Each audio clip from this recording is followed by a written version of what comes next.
Ladies and gentlemen, we take you now behind the scenes of a police headquarters in a great American city, where under the cold, glaring lights will pass before us the innocent, the vagrant, the thief, the murderer. This is The Lineup.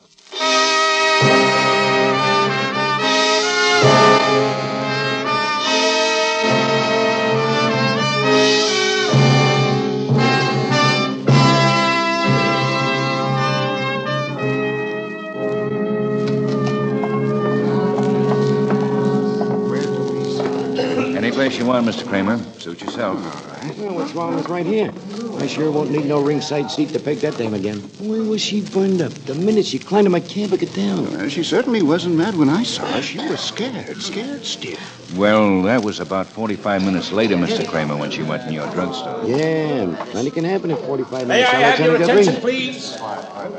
You people out there on the other side of the wire in the audience room, may I have your attention, please? Thank you. My name is Greb, Sergeant Matt Greb. I'll explain the lineup to you. Each of the suspects you will see will be numbered. I'll call off a number, their name and charge. If you have any questions or identifications, call out the number. If you're sure or not too sure of the suspect, have her held. The officers who took your name will assist you. They're seated among you. I bet you really get some Please be characters up prompt there, with your questions or identifications. When the prisoners leave here, the matron takes them back to the bathroom where they dress back into their jail clothes. It makes it quite difficult to bring them back after they leave here.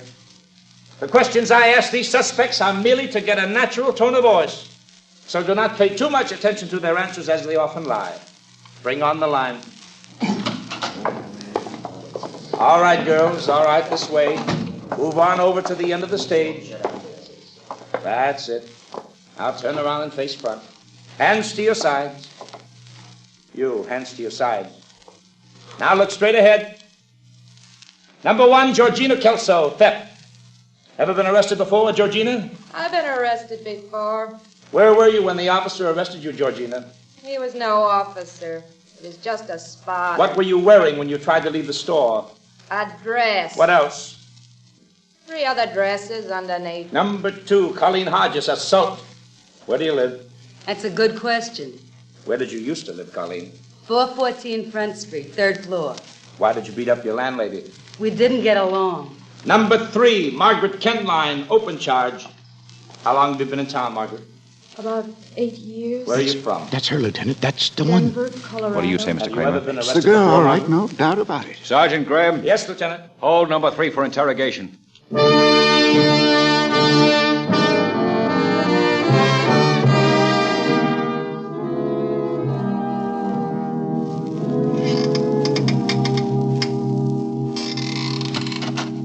In here, Margaret.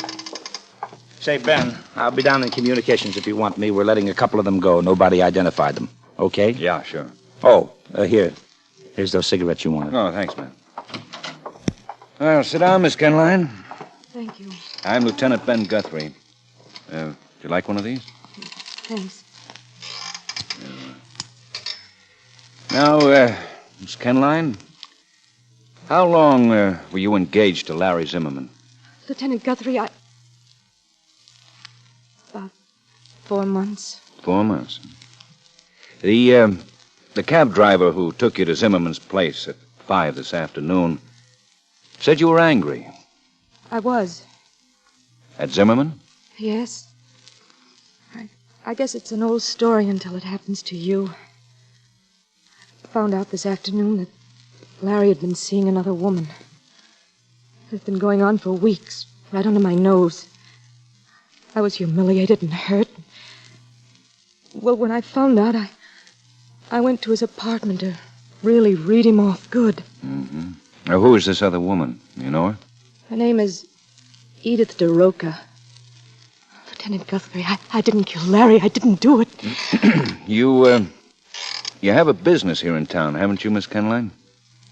Yes. A dress shop, isn't it? Run it alone? No, I have a partner, Mr. Spees. Lloyd Spees. I see. How's it going? All right. Good. We're having a style show downtown tonight. Lloyd's taking care of it. Mm-hmm. You You stopped in a drugstore at 5:45 tonight, on the corner opposite Larry's apartment house. The druggist noticed you because you were frightened.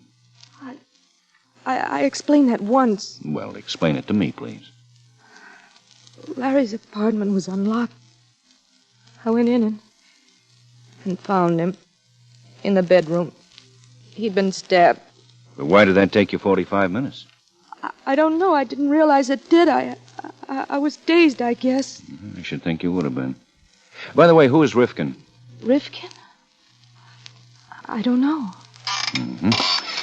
Okay, Miss Kenline. Thanks. I guess that's it. The coroner says Larry Zimmerman died just about 5 o'clock. Lieutenant Guthrie, may I call a lawyer? Well, sure, if you want to. But I don't believe it's necessary, Miss Kenline.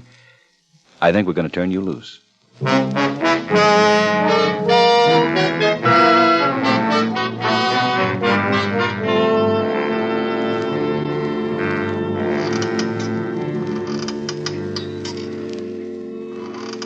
Matt, close the window and sit down, will you? You're making me nervous. Oh, I'd be nervous if I were you, all right. I'd be good and nervous. Close the window, huh? I don't understand it, that's all. I just don't understand it. Understand what? Why you let her go, that Kenline girl? I told you she's being followed. I put Peters on her. Yeah, but even so... Well, we couldn't have held her anyway, not for long. Besides, there's a couple of other items, Matt. That manila envelope they found up there with the name Riffkin on it, for one. Ripped open and empty. If we knew what had been in it. Uh-huh, yeah. And then, Matt, from the looks of the bedroom, Zimmerman put up quite a struggle, so the boys say. More than you'd expect if he was fighting with a woman. Even a jealous one, mad enough to kill him? I don't know, Ben. Well, come on, Matt. Let's go out there and have a look.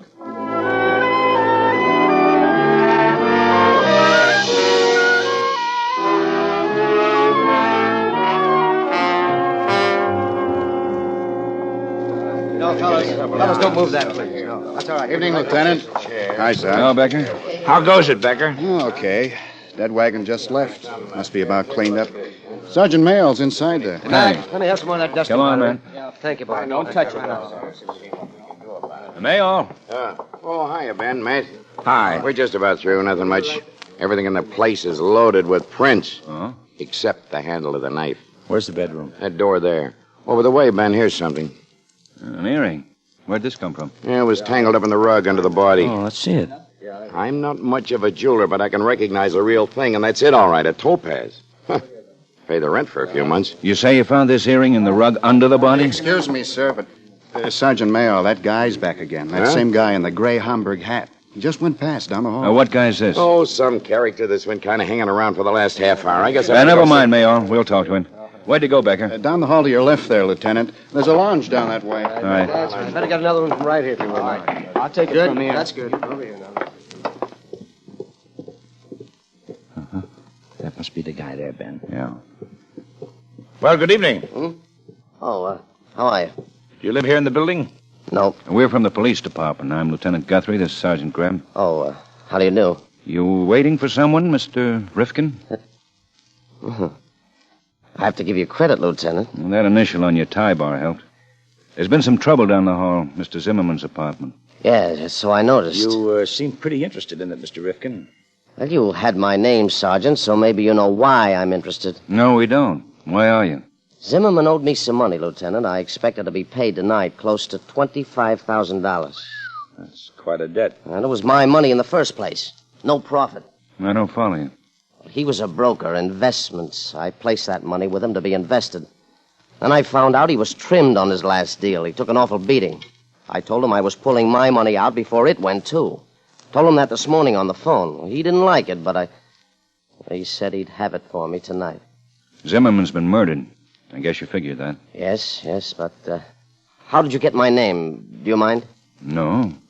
We found it on a manila envelope in his bedroom.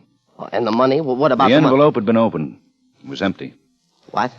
That money's gone? Robbed, huh? Looks that way. Yeah, that's the way it looks. Well, I guess that takes care of that, huh? Just a minute.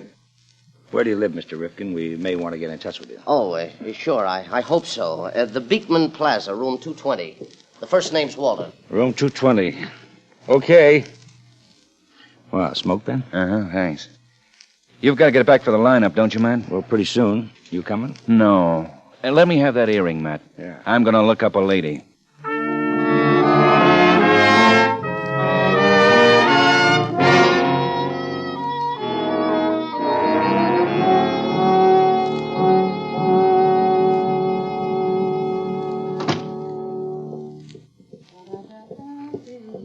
Mr. Roca? Huh? Yeah. Yeah, Mr. Roca, who are you? Police Department, Lieutenant Ben Guthrie. Oh. Well, I'm still glad to know you, Ben. I want to talk to you for a minute, if I may. Right now? Oh, I'm in a big hurry, Ben. I got a date. It's important, Mr. Roca. About Larry Zimmerman's death. Oh. I already heard about that. Poor Larry. You don't seem too broken up, Edith? You think it'd help any? No. You're not wearing your earrings, Edith. Hmm? Uh-huh. The pinch mark shows. That's why I'm not wearing them. They pinched, so I took them off. Hey, look, am I under arrest or something? No. Then I really gotta run along. Look, I'll be back about midnight. Then we can go inside and be comfortable and talk about anything you want for as long as you want. That is, if you care to wait, Lieutenant. I might just do that, Mr. Roca. We'll see.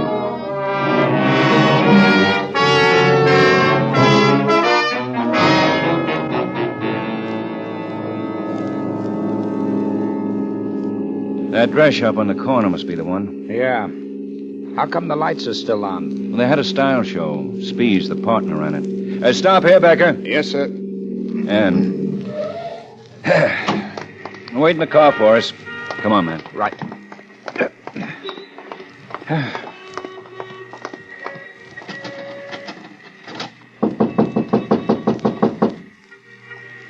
Must be in the back. Oh, here he comes. Mr. Spees, open the door. We're police. Police? Well, come in, please. Thank you. I'm Lieutenant Guthrie. This is Sergeant Greb, Mr. Spees. Well, how do you do? Hello. How do you do? I suppose you've heard about Larry Zimmerman? Yes. Yes, I have. It's a terrible thing. Margaret, Miss Kenline, told me. In fact, she just called me from her place not 5 minutes ago. She's frightened. She thinks she's being followed. Yeah, I know. There's nothing to be worried about, Mr. Spees. It's a plainclothes officer. An officer? Oh, I see. Mr. Spees, we'd like to know how Miss Kenline got acquainted with Larry Zimmerman. Well, as a matter of fact, it was through me. Yes, Larry and I were quite good friends. We lived next door to each other, for over a year. Do you know much about his business, Mr. Spees? How he made his living? Well, no, not much, actually. He was sort of an adventurer, really. Quite a successful one, I always thought. Very clever with money, investments and so on. A gambler, in a sense. In the market, you mean? Oh, yes. I always counted my pennies and envied the nerve Larry had to plunge. Mr. Spees, do you happen to know if Miss Kenline had topaz earrings? We found one at Zimmerman's place. Forgive me, Lieutenant Guthrie, but I really believe we should try to get in touch with Margaret, Miss Kenline. You see, I told her if she was afraid to stay home, she should leave and go to my place. That's Monroe Avenue, 4111. Now, I'd planned on leaving... All right, maybe you're right. What's her number? Oh, it's Abby, 2344. On the phone's right there. Yes, that's right. Well, she's really quite upset, you know, Sergeant. It's got me worried, too, you know. Anything should happen tomorrow, I just don't know what I'd do, really. Yes. I can appreciate how you feel. No answer, man? She must have already left. No answer. Hello? Hello. Who's this? Peters? Yeah. This is Lieutenant Guthrie. Oh, I lost her, Lieutenant. She's gone. I was slugged. A man in a gray hat.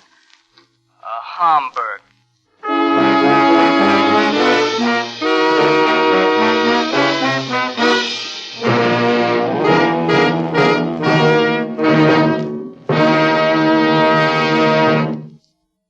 Tomorrow night, 4 more amateur songwriters will bring their new compositions to Jan Murray on Songs for Sale on CBS.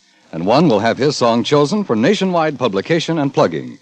Among these contestants is a retired Army colonel whose West Point classmates numbered Marshall and MacArthur. Another will be a girl who was on the United States Olympic gymnastic team. The third is a theater usher, and the fourth entry is a husband and wife team from Alabama. Songs for Sale brings you an hour of bright new music and bright new merriment by Jan Murray. Be listening for Songs for Sale tomorrow night on most of these same CBS stations.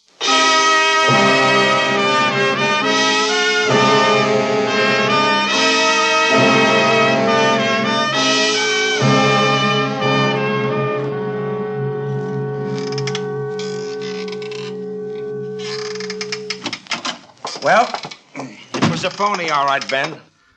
Walter Riffkin hasn't lived in the Beekman Plaza in 5 years. But we dug up a home address on him and an office set up downtown. Yeah, well? Oh, nothing, Ben. The office was just a bunch of stockbrokers' catalogs and a wastebasket full of scribbled figures. Nothing more. And the house? Mrs. Riffkin and 2 cats.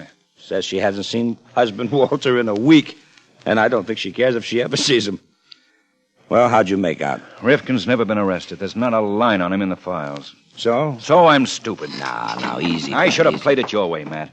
Should have kept Margaret Kenline under arrest and locked up Walter Riffkin just to keep her company. Maybe, but you didn't, Ben, so let's take it from there, huh? Yeah, might as well. Matt, look. 1, Larry Zimmerman was killed. 2, Margaret Kenline could have killed him. I don't think so. Why not? Soft face, soft voice, Ben. No. Walter Riffkin. Matt, if Margaret Kenline did kill Zimmerman, why did Riffkin go after her? The missing 25 grand, maybe? Well, that's a good reason, Ben. That's a lot of dough. Yeah, I guess it is.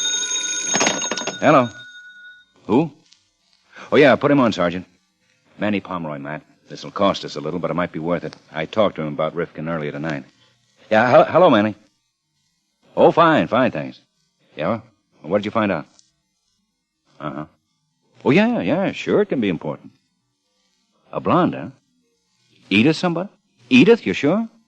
Okay, just checking. Yeah, well, sure.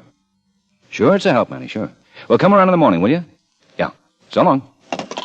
Good news, Ben? Yeah. Pomeroy says that Riffkin has a girlfriend in town, a blonde. An Edith somebody. Edith Dooka, Ben? Yeah, Edith Dooka. The reason Larry Zimmerman tossed Margaret over. But this is a new angle, Matt. Edith tying into Riffkin. You want to come along? It's the Marlboro Hotel. Well, I can't right away, Ben. I got to run a late lineup for the narcotics boys. Okay, look for you later, Matt.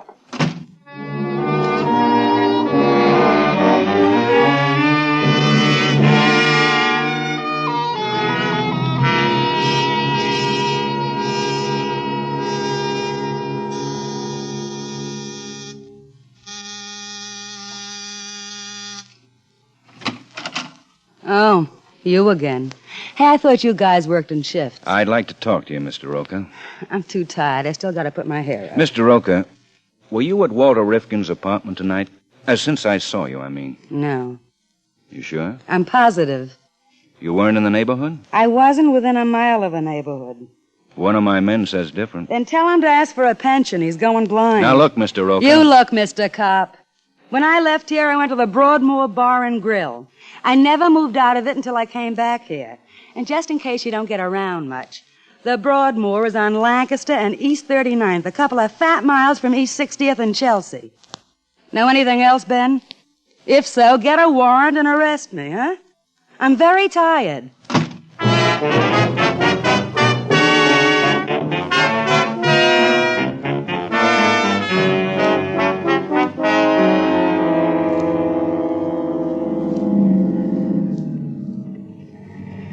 Here we are, Lieutenant.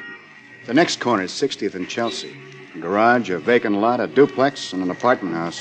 Okay, Becker. Wait here. Sergeant Greb and I'll try the apartment house first. That should be it. Come on, man. Yeah. Say, Ben. Huh? That Edith Dooka, do you think she'd tip off Riffkin? I sure do. But I had the hotel desk refuse her an outside line if she asked for one, and I called in for a squad car to pick her up. She won't be in the way. Well, we'll see if this is it. The mailboxes are over there. Wait, Ben. There's an elevator boy. Oh, yeah. Oh, can I help you, gentlemen? We're from the police department. Does Mr. Walter Riffkin have an apartment here? Yes, sir, he certainly does. 3D. Oh, I guess you don't want to be announced, though, huh? Why do you guess that? Been any trouble? Oh, not exactly trouble. Now, what happened, son? Oh, nothing much. It was just a girl. I think he called her Margaret. Maybe it was Marjorie. Anyhow, she ran out of here a little while ago. Came down the steps and got in a cab outside. Mr. Riffkin was after her? He sure was. But she got away. Riffkin went back upstairs. Now, when was this? Oh, about 10 minutes ago. You want to go up? I think we better. Say, bet you fellas go out on plenty of strange cases, huh? At all hours. I mean, 3rd floor, it's To your right. Thanks. Go on back downstairs, son. Yes, sir. Cover me, man. Right.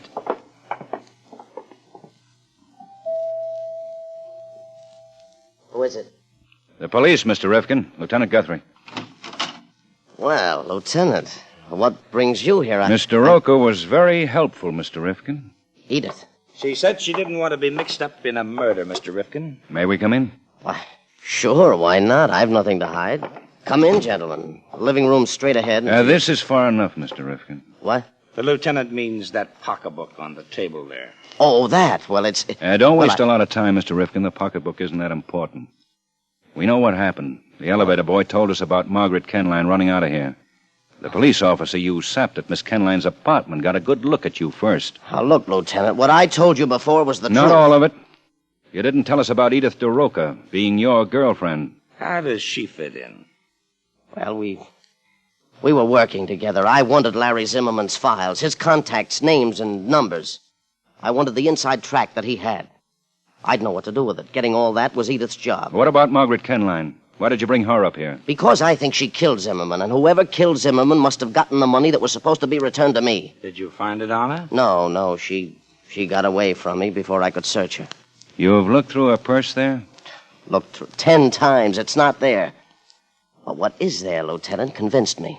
I've got the right party. What do you mean? Hand me the purse, man. I mean that I found a receipt in that pocketbook for a pair of earrings. A pair of Topaz earrings. What do you know about those? All I know is what I heard a cop say over at Zimmerman's place. That one Topaz earring was found on the rug under the body, right? Yeah. Let's see what's in it. Yeah, compact, lipstick, wallet, pack of lifesavers, another lipstick, and a receipt. Made out to Miss Margaret Kenline for one pair of Topaz earrings. Soft face, soft voice, huh, man? My mistake. Mr. Riffkin. Yes?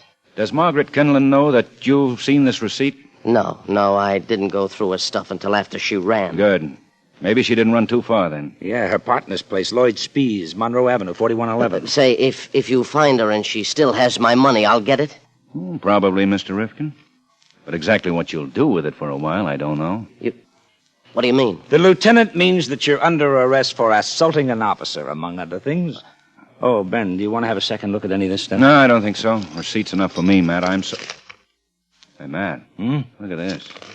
What, the receipt again? Yeah. Read it carefully, Matt. Then take Mr. Riffkin in, will you? I'll see you at the morning lineup.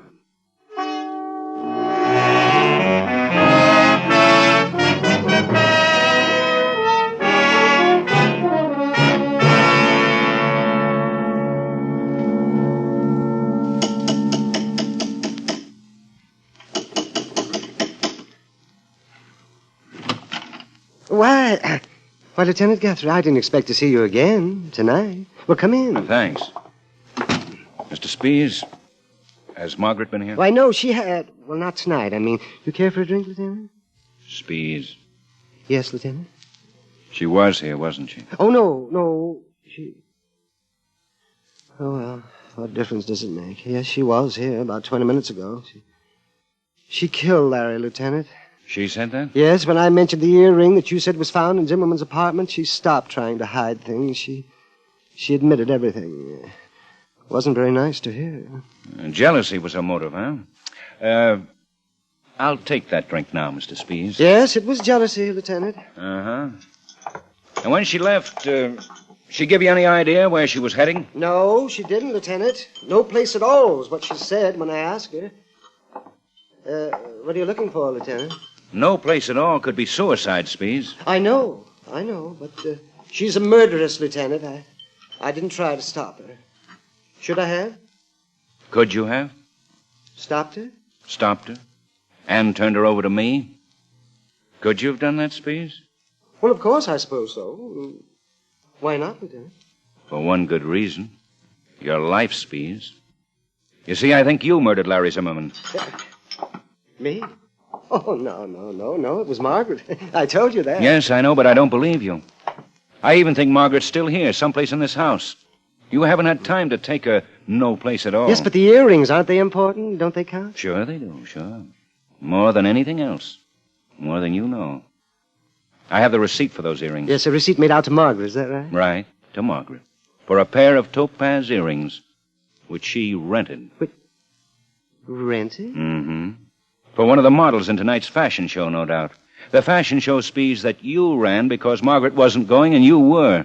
So it was you who had the earrings, not Margaret. And you who dropped one of them at Larry Zimmerman's. Again, not Margaret.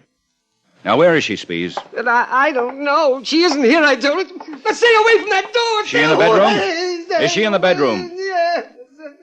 Yes, she's tied up, but she's all right. I wasn't going to do anything until later. I had to kill Zimmerman. Why, Spees? Did you invest with him, too? Yes, it was only $2,000, but that was every cent I had in the world. When he told me I'd lost my money, I just went out of my mind. You know the rest. Yes. And Walter Riffkin's money, the $25,000 that was in the envelope.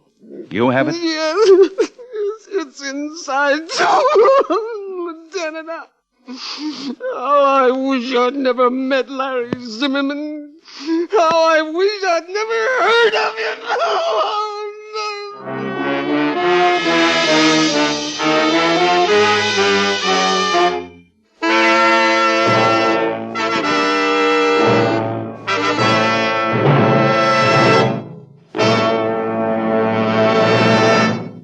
The lineup, where before you pass the innocent, the vagrant, the thief, the murderer.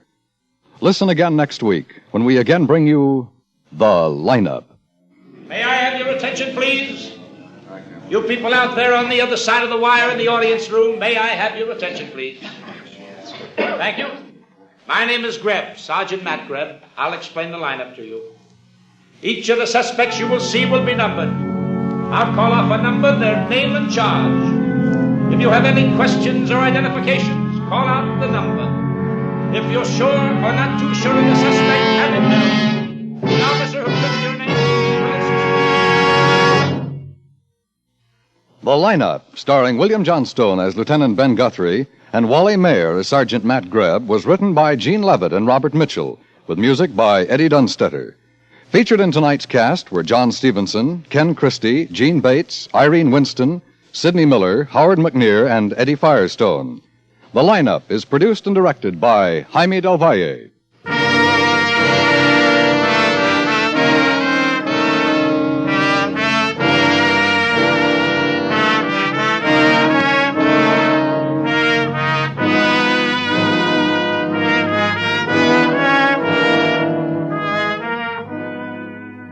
Every Friday night on most of these same stations, you'll find two of CBS's most thrilling dramatic programs, Up for Parole and Broadway's My Beat.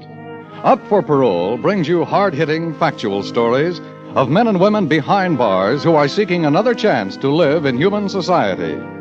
Broadway's My Beat brings you the adventures of Danny Clover, a plainclothesman along the Great White Way. Up for Parole and Broadway's My Beat are heard every Friday on CBS. Be listening, won't you?